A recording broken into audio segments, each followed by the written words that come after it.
Ang paglalakbay ni Don Diego sa aknong 46 hanggang 80 ng Ibong Adarna. Nang sa haring mapakinggan ang hatol na kagamutan, kapag dakay inutusan ang anak niyang panganay. Si Don Pedro'y tumalima sa utos ng haring ama. Iginayak kapag daka kabayong sasakyan niya. Yumaon ng nasa hagap, kabundukan ay matahak, kahit siya mapahamak, makuha lamang ang lunas. Mahigit na 3 buwang, binagtas ang kaparangan, hirap ay di ano lamang, sa haba na ng nalakbay. Isang landas ang nakita, mataas na pasalungan, inakyat ng buong sigla, katawan man ay tatana.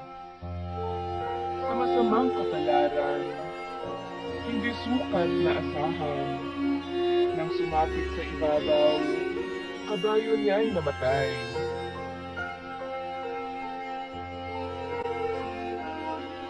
Di ano nga ang gagawin pa'y, wala nang masasakyan siya. Dala-dalahay pinungat, sa bundok ay naglakad lang. Sa masamang kapalaran, ang prinsipey nakatagal, narating ding mahinusay ang pabor na kabundukan. Mga namasdang punong kahoy, mga sangay mayamungmung, sa nagtubong narooy, bukod tangi yaong dahon. Magaganda't kumikinang, diamante yaong kabagay. Pag hinahagkan ng araw, sa matay nakasisilap.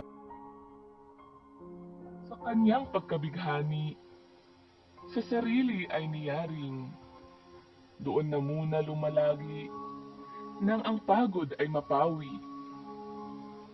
Habang siya'y naglilibang, biglang pasok sa isipang, baka yaon na ang bahay ng adar ng kanyang pakay. Takip-silim ng sumapit, sa itaas ay namasid, daming ibong lumiligpit, kawan-kawat umaawit. Bawat ibong dumaraay, walang hindi tinatanaw, nais niya'y mahulaan, ang sa kahoy ay may bahay. Ngunit laking pagtataka ni Don Pedro sa napuna, ang kahoy na pagkaganda sa mga iboy ulila.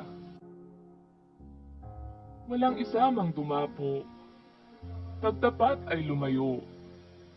Manubagang marahuyong, sa sangamunay maglaro. May maghagis man ng tingin, saglit lamang kung mag-aliw. Sa lipat ay nagtutulin, parang ayaw na mapansin. Latag na ang kadiliman, ang langit kung masayaman, ang lungkot sa kabundukan, kay Don Pedro'y pumapatay. Ngunit kahit anong lungkot, inaaliw rin ang loob. Sa kahoy siya'y nanubok, bakaan niya may matulog. Patuloy ang paglalayag ng buwan sa alapaap. Sa dahon ng piedras platas ay lalong nagpapakintag. Sinisipat bawat sanga, kaunting galaw tinilanat, baka hindi matutubay, nakadako na ang adarna. Kapwa't walang ibon, makita sa punong kahoy, kaluskos na humuhubong, dahot sangang humuhuboy. Pagkabigot pagtatakay, kapwa nagbibigay busa, hanggang pati ng pag-asa sa sarili na wala na. Natira sa pamamanglaw at inip ng kalooban, yamang lamang walang hinihintay, mamahinga ang mainam. magparaan ng magdamag. Sa umaga na lumakad, pagod kasi kaya agad, nagulaylay ng panatag. Tila naman isang tuksot, kasawian ni Don Pedro, ang adar ng may engkanto, dumating ng di naanino. Iboy marahang lumapag, sa sanga ng Piedras Platas, balahibo'y pinangulag, nagbihis ng magilas. Sinimulan ang pagkanta, awit ay kaaya-aya, kabundukang tahimik na, ay nagtalik sa ligaya.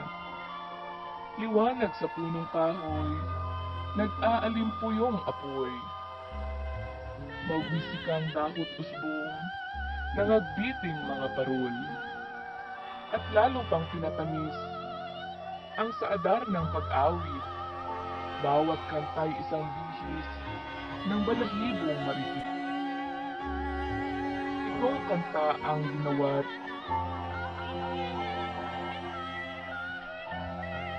itong bihis ang magara, natapos na tuwang-tuwat, ang langit pa'y tiningala. Ang lahat may di napansin ng prinsipeng nagupiling, sa pagtulog ang hiling, pataywari ang kahibing. Ugali nitong adarmo, matapos ang kanyang kanta, ang siya'y magbawas muna bago matulog sa sanga.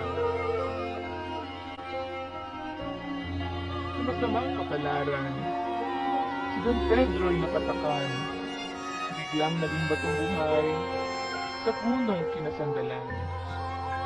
Wala na nga si Don Pedro, sa tapor ay naging bato, at sa di pagdating nito, ang berba niya ay nagulo.